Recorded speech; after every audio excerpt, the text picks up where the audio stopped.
Գյուրջան Կասկադ, հասանելի բնակարաններ 65 ամիս մարման ժամկետով։ Պարոն Մելիք Շահնազարյան, նախ այս նախաձեռնությունը ինչպես է գնահատում եւ իշխանությունները տեսնելով, որ իսկապես հանրության ճնշող մեծամասնությունը առաքելական եկեղեցու եւ կաթողիկոսի կողքին է, հնարավոր է զերծ մնան այս քայլերից, որը իրականացնում են։ Գիտեք, նման բաների ականատես մենք եղել ենք, երբ որ հանրային ճնշումը ստիպել այս իշխանություններին ետ կանգնել քայլերից կամ գոնե թե ժամանակ ձգել, վերափոխել եւ փորձել այլ մոտեցումներ ցուցաբերել։ Ես ավելի քան համոզված եմ, որ եկեղեցու դեմ այս հարձակումը իսկապես այն կարմիր գծերից է, որը ի վիճակի է հանրությանը ոտքի հանել եւ հերթական անգամ ստիպել դավաճան իշխանություններին ետ կանգնել ազգային արժեքների, մեր հավատքի, մեր եկեղեցու դեմ հարձակումներից։ Կարծում եմ, որ նույնիսկ այս պահը, մենք տեսանք, որ ընդամենը փոքրիկ կայծ Վանեցյանի կոչը եւ միանգամից բոլոր մարդիկ միացան, այսինքն երևում է, որ ժողովուրդը պատրաստ է կազմակերպելու խնդիր կա։ Լիահույս եմ, որ մեր էլիտաները, ընդդիմությունը ճիշտ կգնահատեն պահի իրավիճակը եւ այո, իհարկե սա հիմա մենք եկեղեցու կողքին ենք, բայց մեծ հաշվով եկեղեցին էլ այս իրավիճակում է հայտնվել, որովհետեւ պետության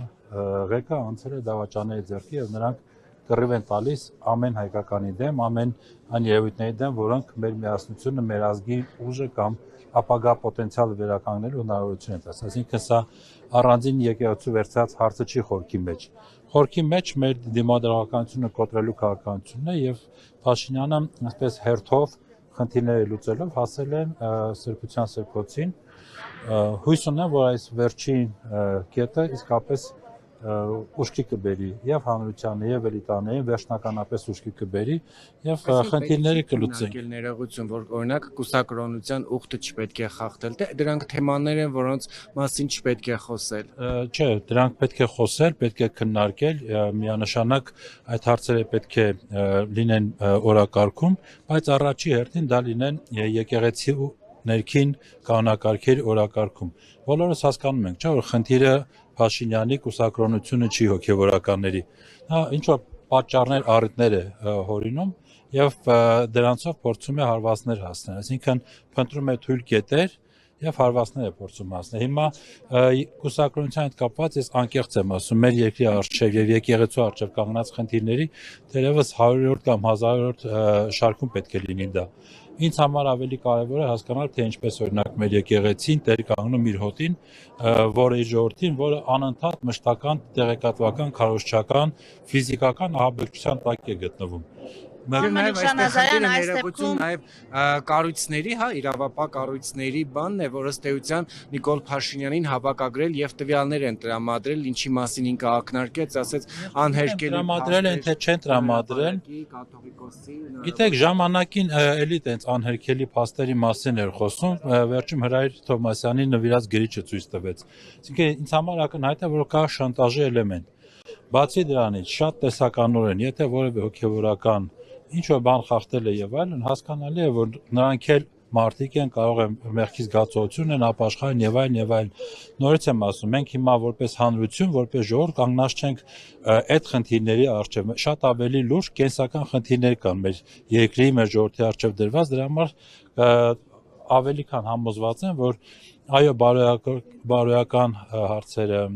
բարեվարկության հարցերը եւ այլն դրանք շատ կարևոր են, բայց դա նաեւ կարմիր գծեր են։ Պարոն Մելիք Շահնազարյան, իսկ ինչ է կարծում ես կարմիր գծերի հատումը ընդդիմության կոնսոլիդացիայի կբերի ի վերջո, քանի որ արդեն ամենավերջին կետին, հայ առաքելական եկեղեցուն է թիրախավորել Նիկոլ Փաշինյանը, դուք քիչ առաջ ասացիք, մի փոքր կայծ եղավ Արթուր Վանեցյանի գրառում եւ այսքան մարդ հավաքվեց։ Հնարավոր է այդ կայծը ընդդիմության կոնսոլիդացիայի հիմք դառնա։ Այո, հանրային պահանջ կա, ընդ որում դա վերաբերվում է ոչ միայն եկեղեցու դեմ Փաշինյանի այս հարձակումների եւ դա պայմանավորված է նաեւ այն փաստով, որ ժողովուրդը հոգնել է լինել անընդհատ ստորադասված, ոտնահարված իրավունքներով, ստորացված թշնամիների կողմից։ Մարդիկ ի վերջո հասկանում են, չէ՞, տեսնում են ինչ է տեղի ունենում։ Հնչում է ինչ որ սիգնալ Ադրբեջանից կամ Թուրքիայից,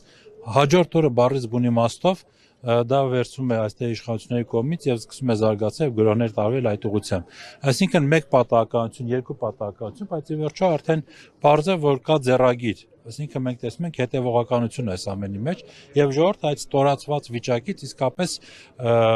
չի կարողանում այդպես շարունակել ապրել։ Բավական է դուրս գա փողոցներ եւ տեսնել, այո, կա հակակրանք տարբեր քաղաքական ուժերի նկատմամբ, ընդդիմության նկատմամբ եւ այլն չենք թաքցնում դա, բայց նաեւ այս իրավիճակը, որ Ադրբեջանից եւ Թուրքիայից է մեզ վարկագիծ թելադրվում, սահմանադրություն փոխել, չգիտեմ, այսպես կոչված սահմանազատման գործընթաց իրականացնել, եկեղեցու դեմ հարձակվել, կրթական ծրագրեր փոխել եւ այլն եւ այլն եւ այլն։ Այս ամեն ինչը ի վերջո բերում է նա մարդիկ հասկանում են, որ կառավարվում են Ալիևի եւ Էրդողանի կողմից եւ դա վիրավորական է դառնում նույնիսկ նրանց համար, ովքեր անկեղծորեն հավատացել էին Փաշինյանի առաջարկներին, այսպես կոչված հեղաշրջում է իհարկե գաղափարներին։ Պատերազմի վտանգ դուք տեսնում եք, քանի որ քիչ չեն նաև այն մարդիկ, ովքեր համակարծիք են Նիկոլ Փաշինյանի հետ, կիսվում են նրա գրառումներով, այո, պահանջում են, որ կուսակրոնության ուխտը խախտած հոգևորականները պետք է լքեն վեհարանը։ Չեմ տեսնում քաղաքացիական պատերազմի վտանգ, որովհետև տեսնում եմ, որ այո, Փաշինյանի կողմնակիցների ձայնը բարձր է, բայց հստակ տեսնում եմ տեխնոլոգիաների կիրառում։ Այսինքն բավական է գտնել 1-2 հոգի նման արտահայտություններ անողներին եւ բոլոր պետական քարոզչական մեքենան լծում է դրանց ձայնը բարձրացնելու եւ ցույց տալու իբրև թե նրանք մեծամասնություն են կազմում։ Իրականում այդ մեծամասնությունը չկա, եթե լիներ այդ երևույթը, վստահեցնում եմ այս մարդիկ այստեղ չէին հավաքվի եւ հանրային տրամադրությունները միանշանակ ակնհայտ կլինեն։ Հիմա հանրային տրամադրությունները հակառակի մասին են խոսում եւ ես նորից ասում եմ, որ կա իրական հնարավորություն այս առիթը օգտագործելու քաղաքական դաշտում այս բան այլ առաջարկներ կան, միավորելու այդ բոլոր առաջարկները դարձնելու մեկ պոտենցիալ, հա, եւ հարցի վերջնական լուծում տալու։ Ընդամենը մեկ բան է պետք, որ ընդդիմության առաջնորդները կարողանան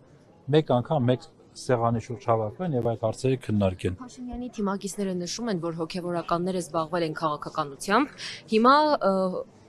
նրանք են զբաղվում հոգևորականների ներքին, այսպես կոչված ներքին հարցերին։ Այս պնդումներին դուք ինչպես եք վերաբերում եւ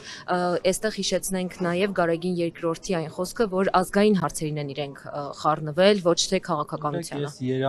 Երանի կտայի, եթե մեր եկեղեցին իսկապես զբաղվեր քաղաքականությամբ։ Ցավոք սրտի, ես ինքս շատ մեծ ներքին ըմբոստություն կամ նույնիսկ դժգոհություն ունեմ այն հարցի հետ կապված, որ եկեղեցին մշտապես փորձել է իրեն դուրս դնել ներքաղաքական զարգացումներից, հղվելով բազում դարերի փորձառության վրա եւ այլն։ Մենք տեսանք սրբազան պայքար, ցավոք սրտի չտեսանք եկեղեցու լիարժեք մասնակցություն այդ ամենին, հա, ըստ էության Բագրատ Սրբազանը միայնակ մնաց կամ շատ քիչ հոգևորականներ, շատ քիչ թվով հոգևորականներ այդ պայքարի աջակիցը դարձան։ Մենք տեսանք բազում իրողություններ եւ ես ասեմ, որ եկեղեցու թիրախավորումը հնարավոր է դարձել նաեւ այն պատճառով, որ շատ բաներ, այո, քրիստոնավայր, հայրաբար, բայց ամեն դեպքում ներվել է այս իշխանություններին։ Վերջի դրա օրինակը Մայրաթորի վերահոսման արարողությունն էր։ Մենք բոլորս տեսանք, որ եկեղեցին նորից այդ քայլը արեց։ Դրա համար ես չէի ասի, թե եկեղեցին այսքան ժամանակ զբաղվել է ներքաղաքական պրոցեսներով, չի զբաղվել, հիմա էլ ըստ երևույթի նման ցանկություն չունի, բայց մի կարևոր փոփոխություն այնուամենայնիվ պետք է մենք արձանագրենք։ Հանրային ընկալումներն են, երբ որ եղավ հեղաշրջումը եւ հարձակում վեհարանի վրա կամ վեհապարին քաշքշում էին Սարդարապատում մինչեւ այդ Գառնու ձորում էր թե որտեղ էր այո ճանապարհը փակվել էր, այն ժամանակ մեր ժողովուրդը չէր պայքարում իր արժեքների համար։ Ինքը տարված էր այլ գաղափարներով, խաբված էր այս իշխանությունների կողմից։ Այսօր այդքանը դեռ չկա, բայց դրա ակնարկները կան եւ մենք տեսնում ենք, որ հանրությունը ոտքի է կանգնել։ Ընդ որում ասեմ ձեզ, մի կարևոր գաղափար կա, որ ուզում եմ անպայման դրա մասին խոսենք։ Այն է, որ հարձակումը եկեղեցու դեմ դա միայն ներքաղաքական կամ ներհայաստանյան process չի։ Դրանով Փաշինյանը նաև իրեն դիրքավորում է աշխարհաքաղաքական կենտրոնների ընկալման մեջ, որովհետև եթե հետևեք թե ինչ ընթացք ունի օրինակ Արևմուտք Ռուսաստան հակամարտությունը արժեքների տիրույթում, կտեսնենք, որ եկեղեցիները, ավանդական արժեքները եւ այլն, դրանք այն թեզերն են, հա, որոնք դարձել են ռուսական քաղաքականության առաջնորդող գործոններից մեկը եւ նման հարձակումներ գործելով Փաշինյանը փաստորեն փորձում է երկու խնդիր լուծել, այդ թվում նաև ցույց տալ աշխարհաքաղաքական իր հովանավորներին, հատկապես եվրոպական հովանավորներին, որ այս հարցում նույնպես մենք աջակցում ենք այդ գաղափարներին, որ ամեն արժեքավոր, ամեն ինստիտուցիոնալ, պատմական եւ այլն, դրանք այսօր մղվում են երկրորդ պլան եւ Փաշինյանը նաեւ այդ ծառայությունն է մատուցում։ Գերագույն հոգևոր ժողովից հետո Մայրաթորի տարածած հաղորդագրությունը ըստ ձեզ որքանով վեժ համարժեք կամ որքանով վեժ արտացոլում իրողությունը։ Իհարկե համարժեք չէ։ Ես դրա մասին շատ կարճ եւ դառնացած գրառում եմ արել, որ լավ է գոնե վարչական դատարան չենք դիմել։ Բայց հիմա անկեղծ ասած ինչ եղել է։ Իսկապես ինչ եղել է։ Ես ինքս ներքին շատ արդեն ասացի որ դժգոհություններ ունեմ, ես կարծում եմ եւ հուսով եմ, որ այս իրավիճակը ինքը դաս կլինի բոլորի համար, եւ հավատավոր ժողովրդի համար, եւ այդ ժողովրդի հոգեվոր առաջնորդների համար,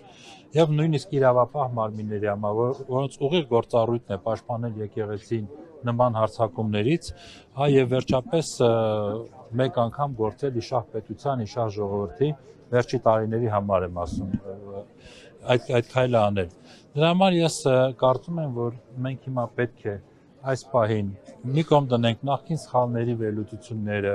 եւ այլն եւ ամեն ինչ կառուցենք նայելով ապագային։ Այսօր ես այստեղ եմ, ես եկել եմ որպեսզի թե վեհապար հայրապետը, թե հոգեվոր դասը եւ թե ժողովուրդը տեսնի, որ պատրաստ ենք պայքարի, պատրաստ ենք մինչև վերջ կանգնելու մեր եկեղեցու, մեր հոգեվոր առաջնորդների կողքին եւ թույլ չտալու, որպեսզի այդ վերջին, այսպես ասած, մեր հանգրվանը, մեր ինքնության